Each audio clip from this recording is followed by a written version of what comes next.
studied opera. I was a government major. I don't know how I got into performing. I don't really know. My parents spent, like, at the time it was probably $100,000 to send me to Smith College. And I only remember one thing from graduation. I remember the president of the college said, ladies, this is at graduation, never be embarrassed to have to hire someone to clean your house. It's the only thing I remember after 4 years of college. And unlike most of the people in this audience, I don't know about you, but I walk into a handicapped bathroom and I think, this would make a nice studio apartment. Yeah, it's fabulous. Take it.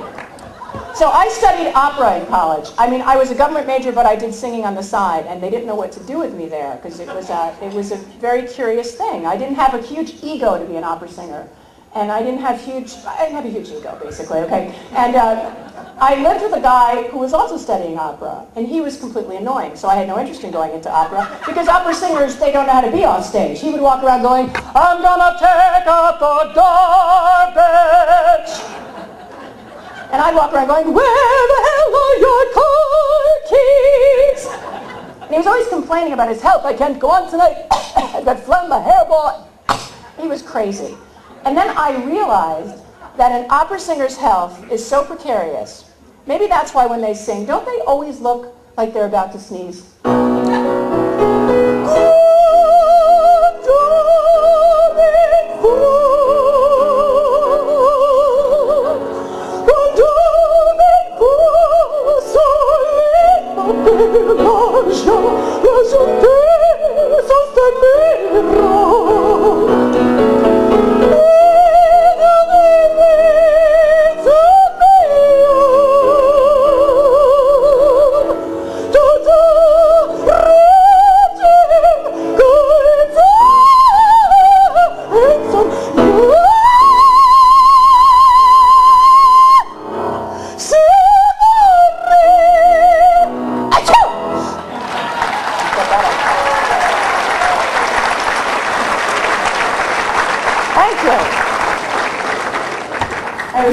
They have huge egos, they do, but still, I will never understand what possessed Placido Domingo, who is one of the greatest tenors of our time. He sang Rodolfo, he played Otello. What made him get up one morning and say, I think I'd like to sing a John Denver song?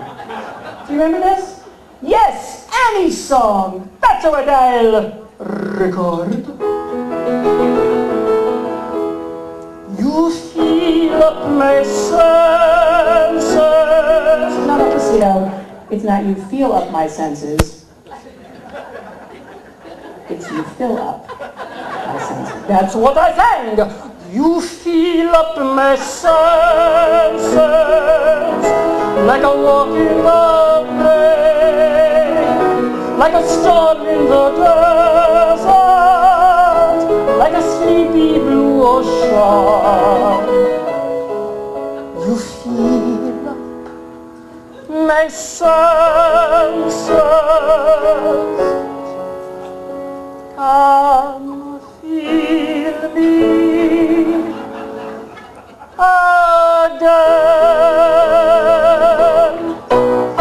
Thank you.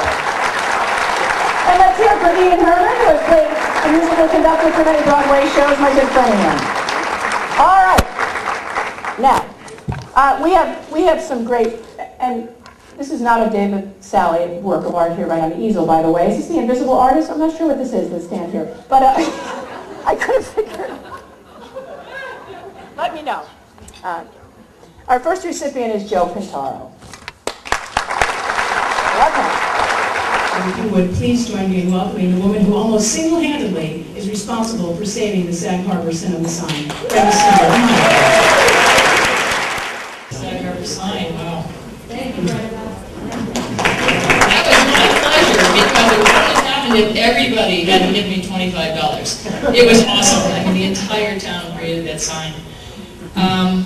I just wanted to say that if Roy were here, he'd want to say something about Joe Pintauro, and he'd say it about Robert, and he'd say it about David, and he'd say it about Mel, and that is that he really believed that being in the arts and caring about what you thought honestly would heal himself and the world and the students that he taught and everybody he cared about. And I think anybody in the arts who really loves it understands that art is a healing craft.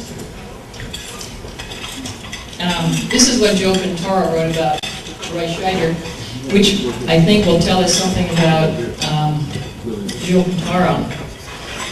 When Stanislavski wrote, "An actor prepares," one wonders if he thought of actors preparing for something bigger than a play.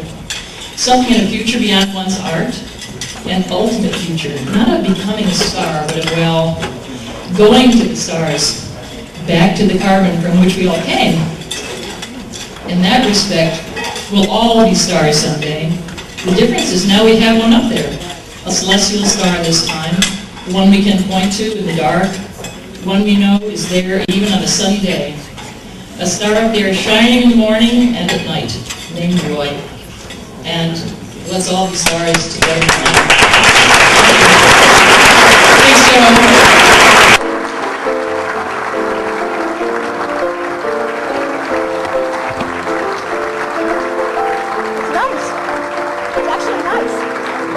I'd like to say. By the way, Brenda, thanks so much. The first time I walked into Guild Hall, the place reeked of oil paint, and there was Bill de Kooning, knife and paint tubes in hand, putting finishing touches on a large, wet, red, white, and blue painting, moving in, stepping back, over and over, till finally he called for it to be taken out of the museum and brought back to the studio. He wasn't happy with it. And watching him work was actually watching a performance to me, because one could see inside the painting, and one could also see inside the painter painting. And that excitement, for me, symbolizes the intimate opportunities afforded painters, sculptors, playwrights, and designers who live in the wonderful eastward world of art and labor, the center of which is Guild Hall. It's significant that a museum and a theater should exist under the same roof. So I want to thank you again, and I want to congratulate the brilliant Mel Brooks, movies and musicals and all the awards, and Bob Sillerman, producer and philanthropist par excellence, and also an amazing decider. Take it from me, I know. And it feels awfully good tonight to be among you, and especially David Salle, who I just met for the first time and whom I admire, and all you people who have included me in your roster of artists. I thank you so much. It's such a privilege to be among you.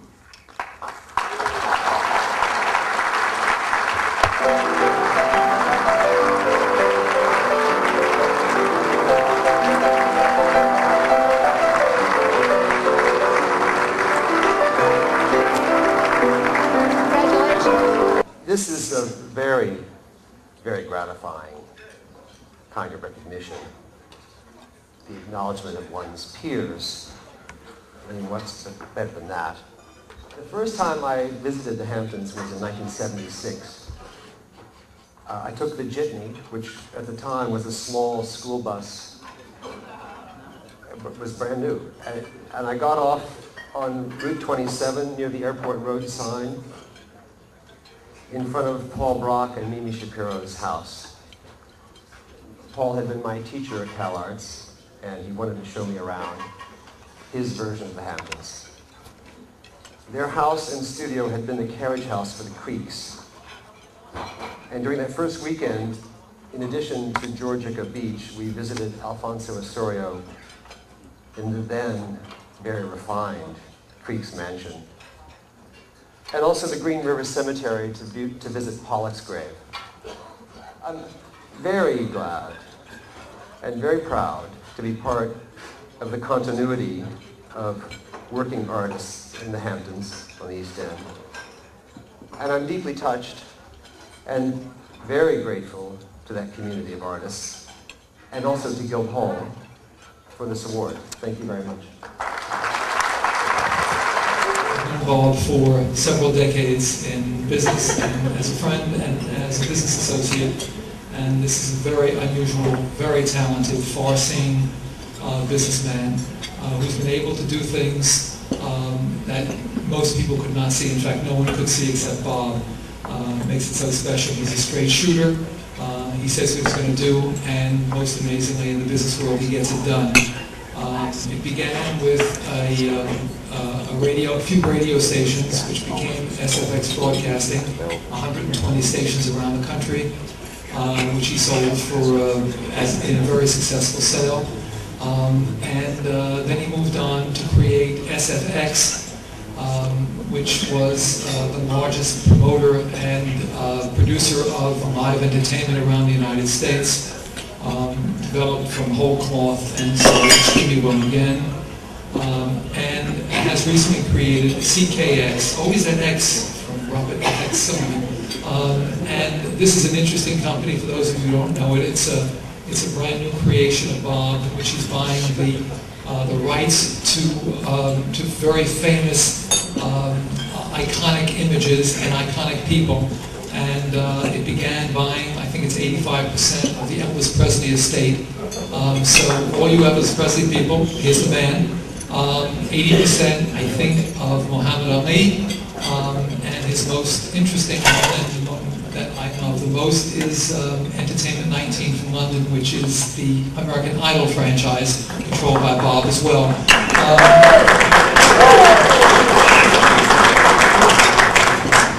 So this is a very special, very intelligent, very thoughtful, and far-seeing businessman. What makes him so interesting for us at Guildhall for this honor is that he thinks the same way in terms of philanthropy. This is not a sort of go by the rule book and do it the rote way in terms of his philanthropy. Bob and his wife Maura are very interested and dedicated to the environment, and most especially to education. Bob was the chancellor of Southampton College for a dozen years, during which time the school flourished. Bob had all kinds of creative ways to raise money and, frankly, to contribute a great deal to the school himself, which he did.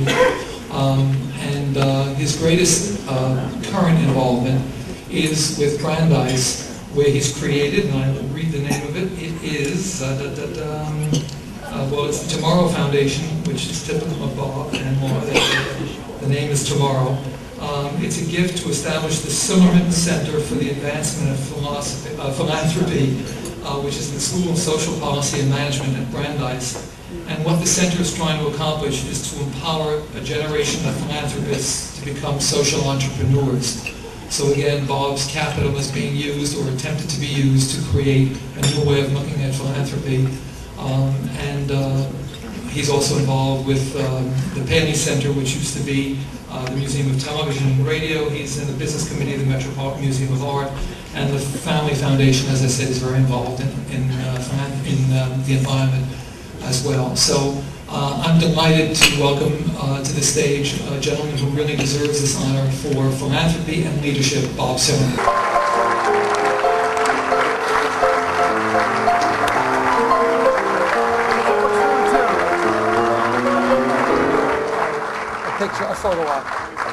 It was an opportunity to just give a little plug for one thing, which, as you all understand and know, and the reason we're here is how wonderful Guildhall is, and it does not need another plug for me.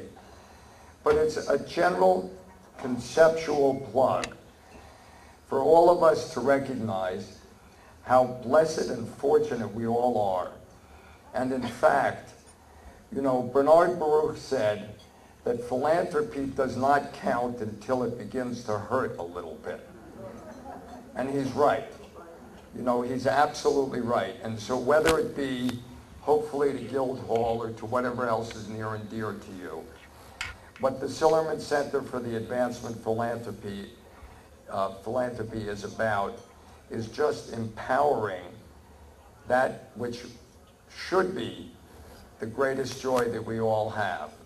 And that is to pass on the fruits of our labor to other people. So I thank you genuinely for this award. I'm pleased to have been able to bring Mel Brooks to you, and I'm sure that he'll be very entertaining. Thank you.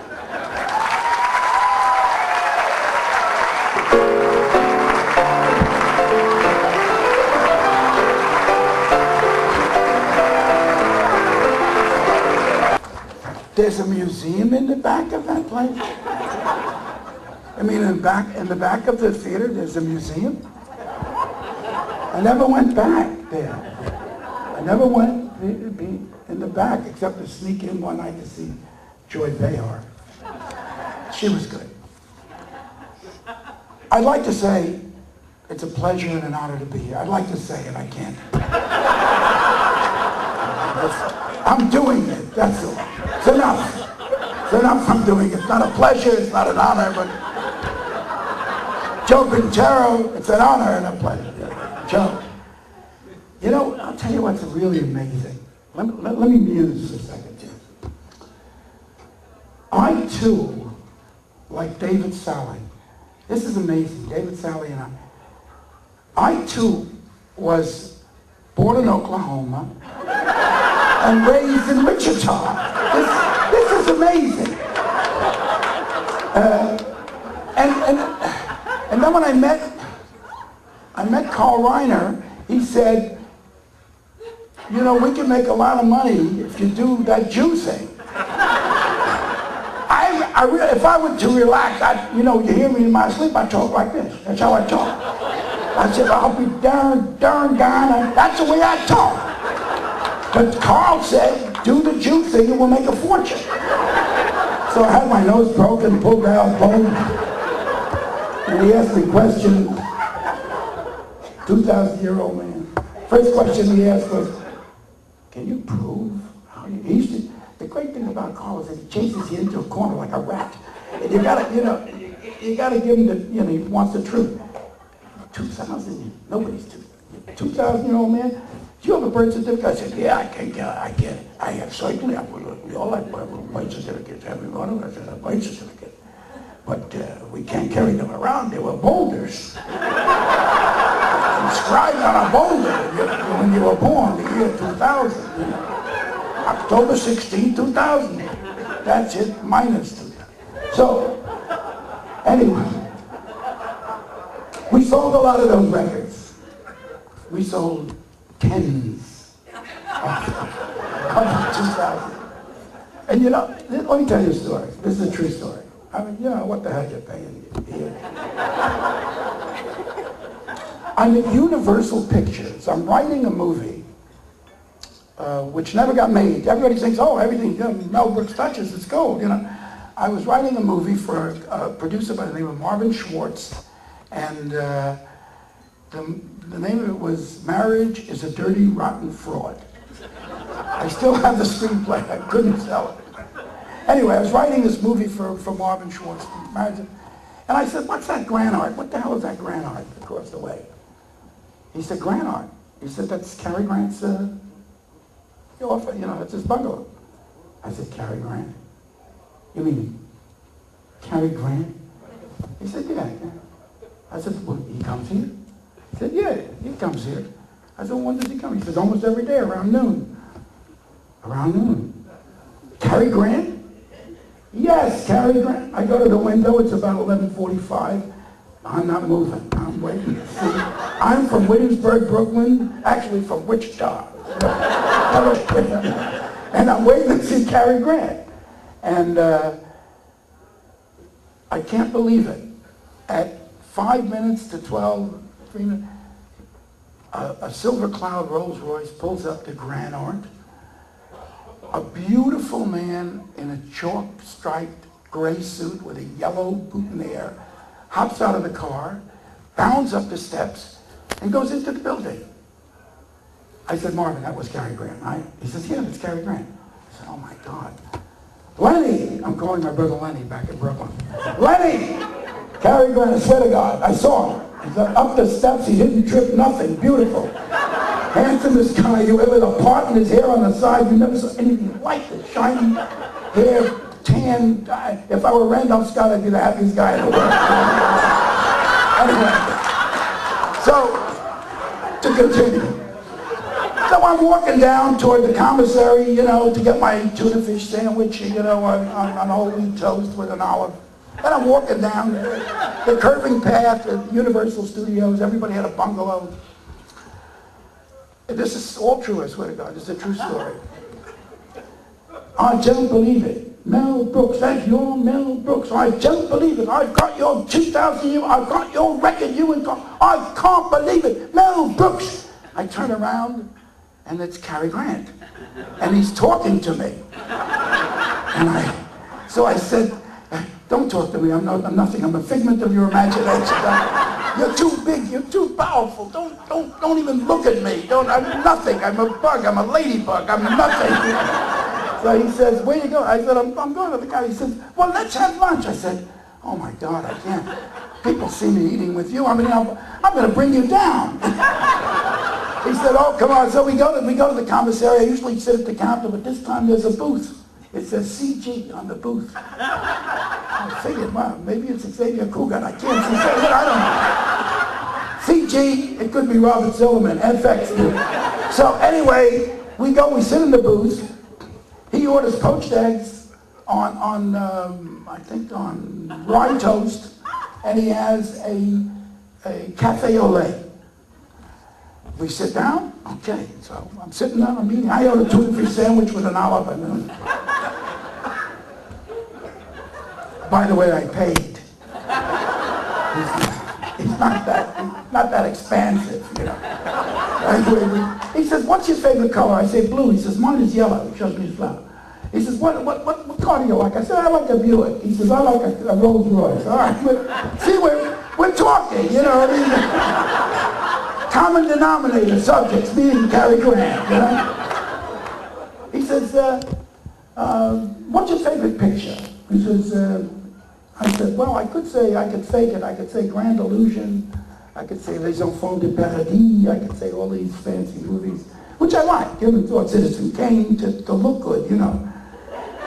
But I said Top Hat. He said, that's my favorite movie. I like Top Hat, too. We both like Top Hat, me and Cary Grant. All right, so we have lunch. I pay. All right, lunch over, we go back to our studio. His bungle, Grand Art, I go to Schwartz. Oh, that's life. So, the next day, ring, who is it? Marvin says, it's Cary Grant. He wants you having lunch? Yeah. Oh, hey, Cary, hey, Mel. Oh, we'll go to the walk together. We're going to the commissary. We're having lunch. He has poached eggs. I have a tuna fish sandwich. What's your favorite color? I don't know. You know, basic. You like rugs? No, I like carpets. I don't, who the hell knows? I don't even know what to talk about. But, you know, the next day, ring, lunch, Cary, Mel.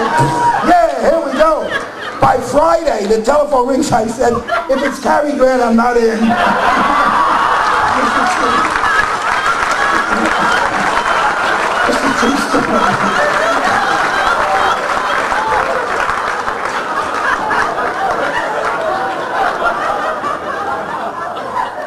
I also want to thank the entire staff of Guildhall, and especially Ruth Almohoff, for making tonight's gala a success. Finally, I must thank the president of the Academy, the incomparable Roy Furman. Wait, this is somebody else's. But anyway, everything here is good. They're all good. They're all wonderful. It was more than a pleasure. You know what was really uplifting and very surprising and kind of really touching was that the lamb steak was delicious. I couldn't believe it. Usually you go to these things and get capon, you know? Here they serve lamb. And the red wine was palatable. That's all I can say. Anyway, God bless. It was great being here. Thank you for joining us at this great Guildhall event here at the Rainbow Room. For WVVH-TV, I'm Ernie Shimizi.